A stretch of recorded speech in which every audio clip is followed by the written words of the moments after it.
नमस्कार दोस्तों, मैं अमन स्वागत करता हूं आपके अपने YouTube चैनल एजुकेशन हब पे।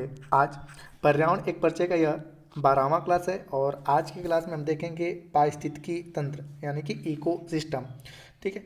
और जैसा कि मैंने बताया कि अब जो भी टॉपिक आपका चल रहा है पहले उस टॉपिक को देख रहे हैं और उससे संबंधित फिर अगले क्लास में उससे संबंधित हम लोग MCQ को कर रहे हैं। और यह जो आपका क्लास चल रहा है पर्यावरण एक परिचय, वह सभी all one day exam, TET, super TET, KVS और अन्य जो भी एग्जाम है उन सभी के लिए काफ़ी इंपॉर्टेंट है। और इस PDF को प्राप्त करने के लिए आप हमारे टेलीग्राम से जुड़ सकते हैं, जिसका लिंक वीडियो के डिस्क्रिप्शन में दिया हुआ है। तो वीडियो को चलिए बढ़ाते हैं आगे। तो पिछली क्लास में हमने केवल देखा था पारिस्थितिकी मतलब इकोलॉजी को, कि इकोलॉजी क्या है इसके बारे में हमने देखा था, तो उसको एक ही नज़र में देख लेते हैं। तो पारिस्थितिकी शब्द अंग्रेजी के इकोलॉजी शब्द का हिंदी रूपांतरण है।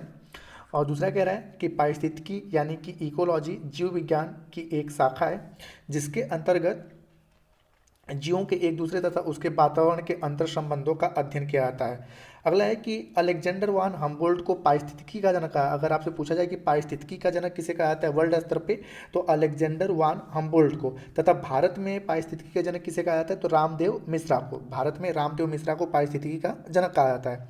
और अगला है कि पारिस्थितिकी शब्द का प्रयोग सबसे पहले किसने किया था, तो जर्मन के एक वैज्ञानिक आते हैं अर्नेस्ट हाइकल। और समय क्या है 1869 में इन्होंने सबसे पहले पारिस्थितिकी शब्द का प्रयोग किया था। और यहाँ पर अगर आपसे पूछे जाए कि पारिस्थितिकी तंत्र का जनक किसे है, देखिए यहाँ पे है कि पारिस्थितिकी का जनक किसे कहते हैं, तो अलेक्जेंडर वान हम्बोल्ट। लेकिन पारिस्थितिकी तंत्र पूछ दे तो यूजीन ओडम को पारिस्थितिकी तंत्र का जनक कहा जाता है। और पारिस्थितिकी तंत्र शब्द का प्रयोग सबसे पहले 1935 में किसने किया था, एजी टांसले ने किया था। ठीक है। तो ये आपके इंपॉर्टेंट हो जाते हैं। कई बार एग्जाम पूछा कि पारिस्थितिकी तंत्र शब्द का सबसे पहले प्रयोग किसने किया है, या पारिस्थितिकी शब्द का सबसे पहले प्रयोग किसने किया है, पारिस्थितिकी का जनक किसे कहा जाता है, भारत में पारिस्थितिकी का जनक किसे कहा जाता है, पारिस्थितिकी तंत्र का जनक किसे कहा जाता है। तो इन सारी चीज़ों को हम लोगों ने पिछले क्लास में देख रखा है, तो उसको हम लोग एक शॉर्ट वे में रिव्यू कर लें। अब चलते हैं आज के बारे में। तो आज हमें पढ़ना है पारिस्थितिकी तंत्र के बारे में। ठीक है, यानी कि इको सिस्टम। तो आप लोगों ने पिछले क्लास में देखा था कि पारिस्थितिकी मतलब इकोलॉजी। ठीक है। पारिस्थितिकी और इको सिस्टम। तो यहाँ पे क्या है, लॉजी मतलब क्या होता है, अध्ययन। अध्ययन किसका करना है, सभी जैविक और अजैविक घटकों का अंतर संबंधों का अध्ययन क्या कहलाता है, पारिस्थितिकी कहलाता है। ठीक है। सभी जैविक और अजैविक संघटकों के मध्य जो अंतर संबंध है उनका अध्ययन क्या कहलाता है, पारिस्थितिकी कहलाता है। इसको हमने पिछले क्लास में देखा था। और यहाँ पर अब पारिस्थितिकी तंत्र क्या है, तो अब इसको सामान्य वे में समझने की कोशिश करते हैं। जैसे आप लोगों ने बायोलॉजी पढ़ा होगा, तो बायोलॉजी में ये पूछा जाता है कि जीवों की कार्यात्मक और संरचनात्मक इकाई किसे कहते हैं, कोशिका को। जिस प्रकार से जीवों की कार्यात्मक और संरचनात्मक इकाई कोशिका होती है, उसी प्रकार से इकोलॉजी का उसी प्रकार से इकोलॉजी का कार्यात्मक और संरचनात्मक इकाई किसे कहते हैं, तो पारिस्थितिकी तंत्र को। ठीक है, यहाँ पे शॉर्ट में लिख रहे हैं पारिस्थितिकी तंत्र को। तो आप समझ में आया ना कि इसका मतलब कि इकोलॉजी का जो क्षेत्र है वो क्या है, बड़ा है, जबकि इको सिस्टम का क्षेत्र क्या है, छोटा है। मतलब इको, अगर इसको ऐसे आप बनाने की कोशिश करोगे तो ये पूरा का पूरा क्या है, आपका इकोलॉजी है। ये क्या है, आपका पारिस्थितिकी है। ठीक है। और इसके अंदर कई सारे आपके क्या मिलेंगे, आपको पारिस्थितिकी तंत्र मिलेंगे। पारिस्थितिकी तंत्र, तो ये सारे के सारे क्या हैं, आपके पारिस्थितिकी तंत्र हैं। ठीक है, ये सारे के सारे आपके पारिस्थितिकी तंत्र हैं। ठीक है, ये पारिस्थितिकी तंत्र है। तो पारिस्थितिकी क्या है, बड़ा है। पारिस्थितिकी में क्या क्या आता है कि जो भी जैविक और अजैविक घटक हैं उनके बीच अंतर संबंधों का अध्ययन किया जाता है। और यहाँ पर पारिस्थितिकी तंत्र क्या कहलाता है, तो जीवों, जिसका मतलब यहाँ पे कि पारिस्थितिकी तंत्र का अर्थ एकीकृत प्रणाली से है, जिसका निर्माण पर्यावरण के जैविक तथा अजैविक घटनाओं के अंतर क्रिया से होता है। अब यहाँ पे पारिस्थितिकी तंत्र का निर्माण होता है किससे, आपका अगर निर्माण, तो यहाँ पे सिंपल सी बात अगर पूछ रही कि पारिस्थितिकी क्या है और पारिस्थितिकी तंत्र क्या है, तो यहाँ पर अध्ययन क्या कहलाएगा, पारिस्थितिकी। ठीक है, जैविक और अजैविक संघटकों के मध्य अंतर संबंधों का अध्ययन क्या कहलाएगा, पारिस्थितिकी। और जैविक और अजैविक घटकों से जो पर्यावरण का निर्माण होता है, ठीक है, निर्माण की अगर बात कर दी जाए, ठीक है, तो निर्माण जो होता है उसे हम क्या कहते हैं, पारिस्थितिकी तंत्र कहते हैं। ठीक है। और दूसरा कि पारिस्थितिकी का कार्यात्मक और संरचनात्मक इकाई भी किसे कहा जाता है, पारिस्थितिकी तंत्र को। अब यहाँ पे ये भी आप समझने की कोशिश करिएगा कि ये आपका क्या है, पारिस्थितिकी है, ठीक है, और ये आपका क्या है, पारिस्थितिकीय तंत्र है। मतलब पारिस्थितिकी का क्षेत्र बड़ा है और पारिस्थितिकी तंत्र का क्षेत्र छोटा है। आगे कह रहा है कि पारिस्थितिकी और पारिस्थितिकी तंत्र में मुख्य अंतर यह है कि पारिस्थितिकी तंत्रों का अध्ययन है, जबकि पारिस्थितिकी तंत्र एक इकाई है जो जीवधारियों के उनके वातावरण के साथ परस्पर क्रिया से बनती है। तो आई थिंक आप लोगों ने समझा होगा कि पारिस्थितिकी क्या है और पारिस्थितिकी तंत्र क्या है। तो पारिस्थितिकी अध्ययन है और पारिस्थितिकी अध्ययन है, और उसके बाद जो हमारे आसपास जैविक और अजैविक संघटकों से जो जीवों का निर्माण होता है वह क्या कहलाता है, पारिस्थितिकी तंत्र कहलाता है। और जैसा कि मैंने बताया कि पारिस्थितिकी शब्द का प्रयोग सबसे पहले किसने किया था, अर्नेस्ट हैकल ने, और पारिस्थितिकी तंत्र शब्द का प्रयोग सबसे पहले किसने किया था, एजी टांसले ने। अब यहाँ पे कि यूजिन ओडम, जिसे हम लोग पारिस्थितिकी तंत्र का जनक कहते हैं, ठीक है, यूजिन ओडम जिसे हम लोग पारिस्थितिकी तंत्र का जनक कहते हैं, तो इन्होंने पारिस्थितिकी का डिफिनेशन क्या दिया है, तो पारिस्थितिकी तंत्र प्रकृति की आधारभूत इकाई है जिसमें पर्यावरण के जैविक तथा अजैविक दोनों घटक एक दूसरे को प्रभावित करते हैं। जैसे कि इनके डिफिनेशन को समझने की कोशिश करते हैं, कैसे जैविक और अजैविक घटक प्रभावित करते हैं। तो जैसे पौधा क्या हो गया, जैविक हो गया, ठीक है, पौधा क्या हो गया, जैविक हो गया, और कार्बन डाइऑक्साइड क्या हो गया, अजैविक हो गया, अजैविक हो गया। तो आपने पता है ना कि अगर हमारे इन्वायरमेंट से कार्बन डाइऑक्साइड गायब हो जाए तो कौन प्रभावित होंगे, पेड़ पौधे प्रभावित होंगे, और पेड़ पौधे अगर गायब हो जाएंगे तो कार्बन डाइऑक्साइड का, ठीक है, जो है वो उसका कोई अस्तित्व नहीं रह जाएगा, ठीक है। तो यही कह रहा है कि जिसमें पर्यावरण के जैविक तथा अजैविक दोनों घटक एक दूसरे को प्रभावित करते हैं। किसी चीज़ को देख लीजिए आप, ठीक है, जैसे ऑक्सीजन है, ठीक है, तो ऑक्सीजन का अपना अलग महत्व है, ठीक है, कार्बन डाइऑक्साइड का अपना अलग महत्व है, नाइट्रोजन का अपना अलग महत्व है, सांप का अपना अलग महत्व है। इन सारी चीज़ों को हम देखेंगे।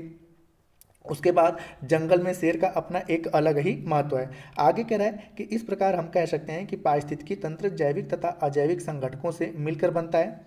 ये घटक मिलकर एक प्राकृतिक क्रियात्मक इकाई बनाते हैं जिसे पारिस्थितिकी तंत्र कहते हैं। तो जैसा मैंने आपसे बताया कि अगर आपसे पूछते हैं कि पारिस्थितिकी का कार्यात्मक और संरचनात्मक इकाई किसे कहते हैं, तो पारिस्थितिकी तंत्र को, ठीक है। यह पारिस्थितिकी का क्या है, क्रियात्मक और संरचनात्मक इकाई है, किसका, पारिस्थितिकी का।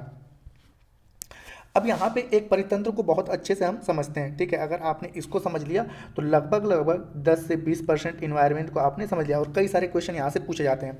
अब यहाँ पे ये चीज़ बनाया गया, एक उत्पादक का मतलब क्या है, आपका पेड़ पौधे। तो आपसे सबसे अधिक एग्जामों की कई बार पूछा गया कि पोषण स्तर कुल कितने होते हैं, इसको आप अच्छे से समझने की कोशिश करिएगा कि पोषण स्तर कितने होते हैं। तो आप देख रहे हो, प्रथम पोषण स्तर, द्वितीय पोषण स्तर, तृतीय पोषण स्तर और चतुर्थ पोषण स्तर। प्रथम पोषण स्तर के अंतर्गत कौन आ रहे हैं, आपके उत्पादक आ रहे हैं, उत्पादक में कौन आएंगे, पेड़ पौधे। द्वितीय पोषण स्तर में कौन आ रहे हैं, आपके प्राथमिक उपभोक्ता। तो प्राथमिक उपभोक्ताओं को हम क्या कहते हैं, शाकाहारी या शाक भक्षी, ठीक है। उसके बाद तृतीय पोषण स्तर में आ रहे हैं द्वितीय उपभोक्ता, तो इनको हम कहते हैं मांस भक्षी, मांस भक्षी। और चतुर्थ पोषण स्तर में कौन आ रहा है, आपके तृतीय उपभोक्ता। तो यहाँ पे आपका सर्वाहारी नहीं होगा, यहाँ पे ये आते हैं, इनको हम कहते हैं शीर्ष मांसभक्षी, ठीक है। चतुर्थ पोषण स्तर में आपके शीर्ष मांसभक्षी आते हैं। अब मांसभक्षी और शीर्ष मांसभक्षी में अंतर क्या है, तो यहाँ पे शाक भक्षी की जो उत्पादों को केवल खाएंगे, शाक पौधों को खाएंगे, उसे हम क्या कहते हैं, शाकाहारी कहते हैं। मांसभक्षी, ठीक है, जो मांस को मतलब जो क्या करेंगे कि प्राथमिक उपभोक्ताओं का अपना शिकार बनाएंगे, उसे हम क्या कहते हैं, मांसभक्षी, ठीक है। और शीर्ष मांसभक्षी में वे आते हैं कि यह तो मांस तो खाते हैं लेकिन इनका कोई शिकार नहीं कर सकता है। जैसे आपने देखा होगा शेर, जैसे आपने देखा होगा बाघ, पक्षी में आपने देखा होगा बाज मतलब चील। तो इनका कोई शिकार नहीं करता है, ये किसका शिकार करेंगे, प्राथमिक को भी खाएंगे, द्वितीय को भी खाएंगे, ठीक है, मतलब द्वितीय पोषण स्तर वाले भी खाएंगे और तृतीय पोषण स्तर को भी खाएंगे। तो अगर आपसे पूछ जाए कि शीर्ष मांस भक्षी, तो शीर्ष मांस भक्षी वो होते हैं जिनका कोई दूसरा शिकार नहीं कर सकता, लेकिन ये भी खाते किसको है, मांस को खाते हैं। मांस भक्षी ये प्राथमिक को खाते हैं लेकिन इनको ये खा सकते हैं, ठीक है, इनको ये खा सकते हैं मांसभक्षी को। जैसे कि यहाँ पे हम चर्चा करें लोमड़ी, लोमड़ी किस में आ जाएगा, आपका द्वितीय उपभोक्ता में, ठीक है, द्वितीय उपभोक्ता या तृतीय पोषण स्तर में। लेकिन शेर किस में आ जाएगा, ठीक है, आपका चतुर्थ पोषण स्तर या तृतीय उपभोक्ता में। इसको आप नहीं समझ पाए। अब यहाँ पे है कि ये बनाया गया है कि अब आपने देखा होगा कि उत्पादों को किन किन चीज़ों की आवश्यकता होती है। तो इस फिगर में आप देखेंगे कि ये आपका उत्पादक है, उत्पादक मतलब पेड़ पौधे, और ये क्या कर रहे हैं, वायुमंडल से सौर ऊर्जा मतलब सूर्य का प्रकाश ले रहे हैं, ठीक है। उसके बाद वायुमंडल से कार्बन डाइऑक्साइड को ले रहे हैं, ठीक है, कार्बन डाइऑक्साइड को ले रहे हैं, और साथ ही साथ मृदा से क्या ले रहे हैं, पोषक तत्व और जल ले रहे हैं, ठीक है, पोषक तत्व और जल ले रहे हैं, और ये अपना भोजन बना रहे हैं, और भोजन बनाने के दौरान प्रकाश संश्लेषण क्रिया के दौरान किसको रिलीज कर रहे हैं, ऑक्सीजन को रिलीज कर रहे हैं, ठीक है।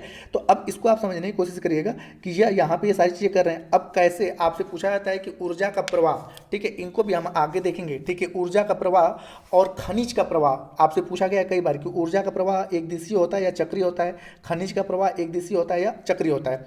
तो आप देख पा रहे हो ना कि उत्पादक में जैसे कि यहाँ पे हो गया साग, और साग को कौन खाया, बकरी ने, ठीक है, और बकरी को कौन खाया, शेर या आपके हिरण, और उसके बाद इन सभी को कौन खाता है, अपघटक। अपघटक में कौन आते हैं, आपके कवक और बैक्टीरिया,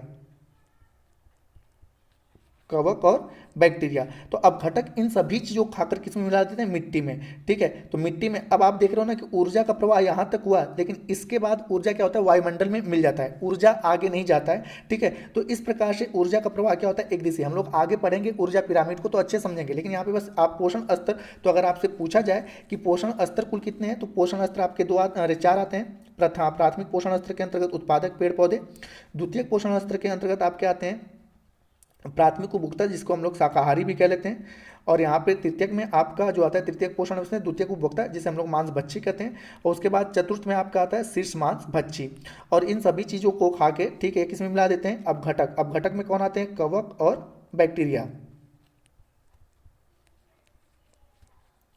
और इन सभी चीज़ों को मिट्टी में मिला देते हैं, और मिट्टी से पुनः, ठीक है, पेड़ पौधे क्या प्राप्त करते हैं, पोषक तत्व और जल, और उसके बाद अपना भोजन बनाते हैं। अब यहाँ पे कि सर्वोच्च पोषण स्तर, सर्वोच्च पोषण स्तर में बेसिक तौर पे सर्वाहारा वर्ग आ जाता है, लेकिन अगर आपसे पूछा जाए कि पोषण स्तर कुल कितने हैं, तो आप केवल 4 ही कहोगे कि 4 ही पोषण स्तर हैं। तो ये आपका एक परितंत्र है। अब आप आगे देख पाओगे कि पारिस्थितिकी तंत्र की विशेषता क्या होती है। तो अब यहाँ पे कि पारिस्थितिकी तंत्र जो है पारिस्थितिकी की आधारभूत इकाई है। जैसा कि मैंने बताया कि पारिस्थितिकी तंत्र जो है वह पारिस्थितिकी का कार्यात्मक और संरचनात्मक इकाई है। आगे कह रहा है कि पारिस्थितिकी तंत्र के दो मुख्य घटक हैं, एक जैविक और दूसरा अजैविक। आपने देखा होगा कि पारिस्थितिकी तंत्र में केवल दो ही चीज़ें पाई जा रही हैं, या तो अजैविक चीज़ है या तो अजैविक चीज़ है। अगला कह रहा है कि पारिस्थितिकी तंत्र जो है वह प्राकृतिक और मानव निर्मित दोनों हो सकते हैं। जैसे प्राकृतिक में क्या हो जाएगा, घास के मैदान, रेगिस्तान, वन, और मानव निर्मित में क्या आएगा, एक्वेरियम। जैसे आपने देखा होगा कि जहाँ पे हम मछलियों का पालन करते हैं उसे हम क्या कहते हैं, एक्वेरियम कहते हैं। तो एक्वेरियम हो गया, फसल का खेत या धान का खेत, ये सारे क्या हैं, आपके मानव बनाते हैं। तो जो आपके परितंत्र हैं या पारिस्थितिकी तंत्र हैं जो, वह मानव निर्मित और प्राकृतिक दोनों हो सकते हैं। अगला कह रहा है कि यह संरचित एवं सुसंगठित होता है। संरचित और सुसंगठित का मतलब आप यहाँ पे पिछले वाले डायग्राम में देख सकते हो कि आपने देखा कि यह पूरा, अगर इसमें से किसी भी एक चैन को गायब कर दिया जाए, ठीक है, किसी भी एक चैन को गायब कर दिया जाए तो पूरा का पूरा यह परितंत्र क्या हो जाएगा, ध्वस्त हो जाएगा, नहीं आगे बढ़ सकता है। तो इसी को कहा जा रहा है कि यह एक संरचित और सुसंगठित तंत्र होता है। अगला कह रहा है कि पारिस्थितिकी तंत्र प्राकृतिक संसाधन तंत्र होता है। प्राकृतिक संसाधन क्या है, तो यहाँ पे समझते हैं कि आप देख रहे हो ना, इसमें जितनी भी चीज़ें हैं, ठीक है, वह क्या है, प्रकृति से प्राप्त हो रही है। जैसे पेड़ पौधे प्रकृति से, ऑक्सीजन, कार्बन डाइऑक्साइड, ठीक है, सौर ऊर्जा, पोषक तत्व, जल, आप जितनी भी चीज़ों को देख रहे हो वह सभी के सभी क्या है, आपके प्राकृतिक संसाधन है। इसमें कोई भी, ठीक है, मानव निर्मित संसाधन नहीं है। वो अलग चीज़ है कि पारिस्थितिकी तंत्र मानव निर्मित और प्राकृतिक हो सकते हैं, लेकिन जो बेसिक ज़्यादातर पारिस्थितिक तंत्र पाए जाते हैं वो बेसिक तौर पे क्या होते हैं, आपके उसमें जो भी संसाधन लगते हैं, ठीक है। जैसे इसमें भी आप देख लो संसाधन, एक्वेरियम, एक्वेरियम केवल हम बना रहे हैं ना, लेकिन इसमें जो संसाधन लगे हुए हैं, ठीक है, संसाधन क्या है, जल, जल को तो हम नहीं बना रहे हैं, वो प्रकृति ने बनाया है। एक्वेरियम में हम मछली रख रहे हैं, उसको हम नहीं बना रहे हैं, ठीक है, प्रकृति ने बनाया है। यहाँ पे फसल की खेती केवल एक क्षेत्र विशेष में कर रहे हैं, लेकिन फसल जो उग रहा है, ठीक है, उसको जो ऊर्जाएं प्राप्त हो रही हैं, किससे प्राप्त हो रही हैं, प्रकृति से। तो ये कह रहा है कि पारिस्थितिकी तंत्र जो हो रहा है प्राकृतिक संसाधन तंत्र होता है। अगला कह रहा है कि पारिस्थितिकी तंत्र की उत्पादकता उसमें ऊर्जा की सुलभता पर निर्भर करती है।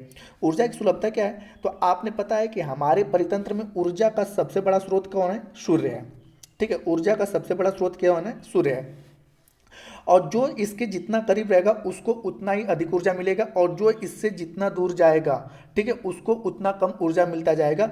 आगे हम जब पढ़ेंगे पिरामिड के बारे में तो आपने पढ़ता है ऊर्जा पिरामिड, ठीक है, ऊर्जा पिरामिड जिसको लिंडेमान ने दिया था, और इसमें इन्होंने 10% का नियम दिया था कि प्रत्येक परितंत्र में एक परितंत्र से दूसरे परितंत्र में केवल 10% ही ऊर्जा ट्रांसफर होती है, 90% ऊर्जा क्या होती है, वातावरण में गायब हो जाती है। तो आप देखो कि सबसे अधिक ऊर्जा किसको मिलेगा, पेड़ पौधों को, उससे कम किसको मिलेगा, ठीक है, प्राथमिक उपभोक्ता को, उससे कम किसको मिलेगा, द्वितीयक उपभोक्ता को, और सबसे कम किसको मिलता है, तृतीयक उपभोक्ता को। तो यही यहां पर कहा जा रहा है कि पारिस्थितिकी तंत्र की उत्पादकता उसमें ऊर्जा की सुलभता पर निर्भर करती है कि जिसके पास जितना अधिक ऊर्जा रहेगा वह उतना ही अधिक उत्पादकता या उसका प्रोड्यूसिंग करेगा। जैसे कि सबसे अधिक उत्पादक के रूप में कौन जाने जाते हैं, पेड़ पौधे। आगे कह रहा है कि पारिस्थितिकी तंत्र विभिन्न प्रकार की ऊर्जाओं द्वारा संचालित होती है।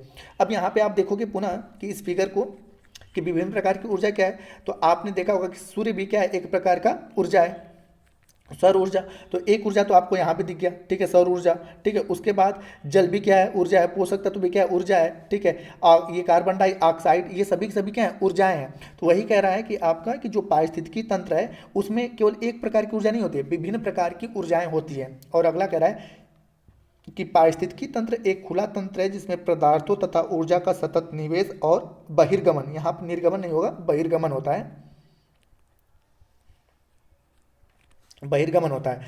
तो यहाँ पर आप देख रहे हो ऊर्जा, ठीक है, सौर ऊर्जा पेड़ पौधे ले रहे हैं, ठीक है, यहाँ पे कार्बन डाइऑक्साइड ले रहे हैं, पोषक तत्व ले रहे हैं, जल ले रहे हैं। उसके बाद ये ऊर्जा किस में ट्रांसफर हो रही है, ठीक है, आपके प्राथमिक उपभोक्ता में, ठीक है। और कितने परसेंट ऊर्जा केवल ट्रांसफर होगी, 10%, बाकी 90% ऊर्जा क्या हो जाएगी, वायुमंडल में मिल जाएगी। फिर यहाँ से 10% ऊर्जा द्वितीयक पोषण स्तर में मिलेगा, ठीक है, बाकी 90% क्या हो जाएगा, वायुमंडल में मिल जाएगा। तो वही यहाँ पर कहा जा रहा है कि पारिस्थितिकी तंत्र एक खुला तंत्र है, यह बंद तंत्र नहीं है। आप देखोगे कि क्या है, यहाँ पे सारी चीजें पूरा ओपन है, हमारे इन्वायरमेंट में कोई भी ऐसा नहीं कि एक रूम के अंदर जैसे है, ये पूर्ण रूप से क्या है, ओपन तंत्र है। और इसमें क्या होता है, ऊर्जा का निवेश होता है और बहिर्गमन भी होता है। तो ये आपका क्या हो गया, पारिस्थितिकी तंत्र की विशेषता हो गई। और इस फिगर को आप लोग अच्छे से समझ लीजिएगा, और हो सके तो इसे आप बना भी लीजिएगा कि आपके एग्जाम में काम आए, ठीक है। तो आज के लिए इतना ही। अब हम लोग का जो अगला क्लास रहेगा उसमें हम देखेंगे कि पारिस्थितिकी तंत्र के नियम, पारिस्थितिकी तंत्र के नियम। ये क्लास थोड़ा सा बड़ा होने वाला है कि पारिस्थितिकी तंत्र के नियम, फिर पारिस्थितिकी तंत्र के प्रकार को पढ़ेंगे, ठीक है। तो जिसके कारण थोड़ा सा इसका क्वेश्चन आंसर भी ज़्यादा आ सकते हैं और थोड़ा से कुछ क्लासों के बाद आएंगे। तो अभी हम लोगों का कम से कम पारिस्थितिकी तंत्र का जो क्लास रहेगा 4 से 5 या 6 भी क्लास हो सकता है, और जिसमें हम लोग अच्छे से पारिस्थितिकी तंत्र को कवर करेंगे। तो दोस्तों यह वीडियो पसंद आए हो तो वीडियो को लाइक करें, कमेंट करें तथा अपने दोस्तों के साथ शेयर करें, और चैनल पर नए हैं तो चैनल को सब्सक्राइब अवश्य करें। एवं इस PDF को प्राप्त करने के लिए आप हमारे टेलीग्राम से जुड़ सकते हैं, जिसका लिंक वीडियो के डिस्क्रिप्शन में दिया हुआ है। तो वीडियो के अंत तक बने रहने के लिए धन्यवाद। मिलते हैं जल्दी नेक्स्ट वीडियो में।